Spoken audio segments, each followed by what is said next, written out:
ng tsata ko kaprinis ng nubo, ng panog ako, tsaka ng ma-accomplish na. Verse 2, yan bata. You will eat the fruit of your labor. Blessings and prosperity will be yours. Amen. Tsaka ko is nanay kananta ko ay tsaka ko mamamo ay umikat inkinaralag. Well, adiyan kay inkinaralag nanti inkinumusta. Ya tsaka panan ay ya tsaka ko itutuloy. Tais aw ni pa insisina tao kasi. Well, this is the moment we gather together. Is aw niya insisina tao ya kanya-kanya kasi natilig na tao ya in value ya. Ngam nanti treasure kananas nga adibali. You will eat the fruit of your labor. Blessings and prosperity will be yours. Verse 3.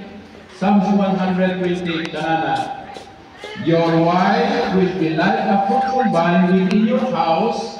Your children will be like olive shoots around your table. Yeah? So, kanata ko my children, apo. Nanay sa apo, then apo, then apo, then apo. Children, the children of our children, and the children of our children, and children's children. Ananas na, they will be like olive.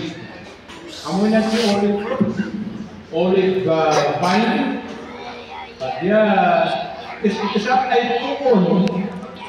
Ngam angsa ng tugas na ay may distribute ay angsa ng mabindisyonan. Sa kinampananta ko ay importance of tuntun.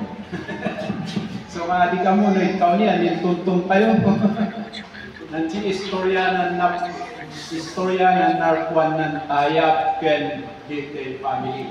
It is also nice to trace our roots. Well, tanan ay roots ako. Kawis man sa tuyo, mapapiksa ka mo pa naman ay may ayaw ng tayap family. May isang taay na ilinya is ng tuntun ng tayap. I think you will become proud of your roots. Chacha? Karkaro no, kagawis ng kais-istoryaan na narkuang ay pamilya.